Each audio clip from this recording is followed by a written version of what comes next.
Hello friends, आज हम NRE, NRO और एफसीएनआर अकाउंट्स के बारे में जानेंगे। ये तीनों ही अकाउंट्स बैंक में खोले जाते हैं और ये तीनों ही अकाउंट्स हमारे बैंक और सरकार दोनों के लिए ही महत्वपूर्ण होते हैं। तो इस वीडियो में हम जानेंगे कि ये तीनों अकाउंट क्या होते हैं और कौन लोग इन अकाउंट्स को बैंक में खुलवा सकते हैं और ये अकाउंट हमारी सरकार के लिए इतने महत्वपूर्ण क्यों हैं। तो आइए एक एक करके जानते हैं इनके बारे में। सबसे पहले एनआरई अकाउंट्स के बारे में जानते हैं। एनआरई अकाउंट्स, जिसे नॉन रेजिडेंशियल रूपी एक्सटर्नल अकाउंट भी कहते हैं, ये अकाउंट भारत में रहने वाले उन लोगों के लिए जो विदेश में काम करते हैं और अपनी विदेशी कमाई भारत में अपने परिवार के पास भेजना चाहते हैं, या फिर ऐसे भारतीय जो अब विदेश में बस चुके हैं यानी एनआरआई बन गए हैं, वे इस एनआरई अकाउंट को भारत में खुलवाते हैं और विदेश से पैसा अपने परिवार और दोस्तों तक पहुंचाते हैं। इस अकाउंट की खास बात यह है कि बाहर से जो भी विदेशी पैसा इन भारतीय बैंकों में आता है उसे ये भारतीय रुपए में एनआरई अकाउंट्स में मेंटेन करते हैं। जैसे मान लो कोई व्यक्ति ऑस्ट्रेलिया में काम करता है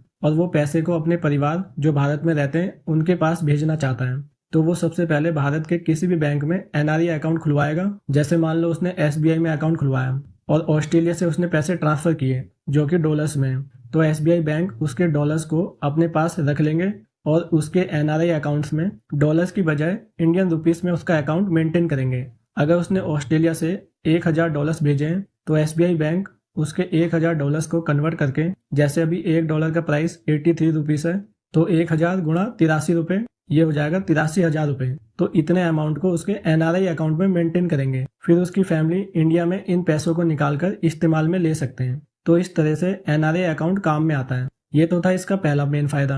बाकी इस अकाउंट के और भी फायदे हैं, जैसे कि अगर आप विदेश में रहकर भारत में एफडी करना चाहते हैं या सेविंग अकाउंट खुलवाना चाहते हैं या करंट अकाउंट खुलवाना चाहते हैं या फिर आरडी अकाउंट खोलना चाहते हैं, तो आप एनआरई अकाउंट के थ्रू ये सब कर सकते हैं। और सबसे बढ़िया बात यह है कि इन अकाउंट्स में आपको जो भी ब्याज मिलता है वो सब टैक्स फ्री होता है, चाहे आप हजारों रुपए ब्याज कमा लो या फिर लाखों, इसमें आपसे कोई टैक्स नहीं लिया जाता। वहीं अगर कोई भारत का नागरिक भारत के किसी बैंक में एफडी या आरडी में ब्याज कमाता है, तो अगर वह 10,000 से ज्यादा का ब्याज कमाता है तो उस पर कई प्रकार के टैक्स लगने स्टार्ट हो जाते हैं। वहीं एनआरई अकाउंट पे गवर्नमेंट ने पूरी तरह से टैक्स में छूट दे रखी है, क्योंकि एनआरई अकाउंट से गवर्नमेंट को भी काफी फायदा होता है, क्योंकि जो पैसा बाहर से लोग भेजते हैं वो सब विदेशी मुद्रा होती है। इससे भारत का फॉरेक्स रिजर्व बढ़ता है और भारत आसानी से अंतर्राष्ट्रीय व्यापार कर पाता है। अंतर्राष्ट्रीय व्यापार के लिए ज्यादातर डॉलर्स का इस्तेमाल होता है और इस समय भारत के पास टोटल 6,92,300 मिलियन डॉलर्स रिजर्व में रखा हुआ है। तो इससे देश को मजबूती मिलती है, इसलिए एनआरई अकाउंट को स्पेशल बेनिफिट्स मिलते हैं।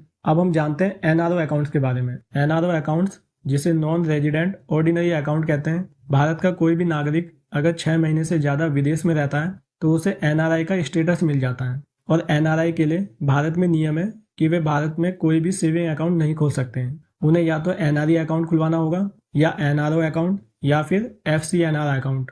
एनआरई अकाउंट में आपने जान ही लिया है कि विदेश से जो भी पैसा भारत में आता है वो भारत में भारतीय करेंसी रुपए में जमा होता है और इसी पैसे को वापस वो उसी देश की करेंसी में ले सकता है। लेकिन अगर आप एनआरआई है और आपने भारत में पैसे निवेश किए हुए हैं, जैसे मान लो भारत में आपकी काफी बड़ी प्रॉपर्टी है, फ्लैट्स हैं, शॉप्स हैं और आपको हर महीने हजारों लाखों का रेंट आ रहा है, या फिर कोई भी ऐसी इनकम जो भारत से हो रही है, उन पैसे को बैंक में डिपॉजिट करने के लिए आपको एनआरओ अकाउंट खुलवाने की जरूरत पड़ती है। एनआरओ अकाउंट के जरिए ही भारत में कमाई हुई इनकम को बाहर ले सकते हैं, लेकिन इसमें भी एक लिमिट है कि आप एक साल में मैक्सिमम $1 मिलियन ही निकाल सकते हैं। एनआरओ अकाउंट्स में एनआरआई पर्सन को वो सारी सुविधाएं मिलती हैं जो भारत में रहने वाले एक आदमी को बैंक द्वारा सेविंग अकाउंट में मिलती है। लेकिन एनआरओ अकाउंट्स को एनआरई अकाउंट्स की तरह स्पेशल बेनिफिट्स जैसे टैक्स वगैरह में छूट नहीं मिलती, क्योंकि एनआरई अकाउंट से देश में विदेशी मुद्रा भंडार बढ़ता है, जबकि एनआरओ अकाउंट से विदेशी मुद्रा भंडार घटता है। इसीलिए एनआरओ अकाउंट्स को स्पेशल स्टेटस नहीं मिलता और एनआरओ अकाउंट्स में भारत से कमाई हुई इनकम पे हाई टैक्स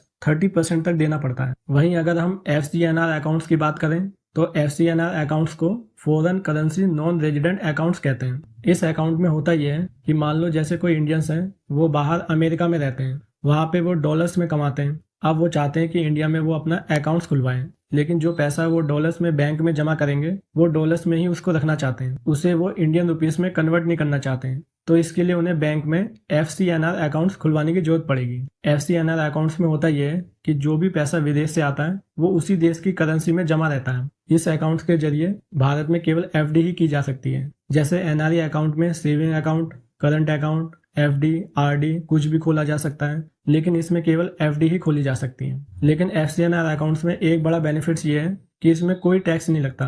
FD के थ्रू आप जो भी कमाई करते हैं वो टैक्स फ्री होती है। तो दोस्तों ये थे NRE, NRO और FCNR अकाउंट्स।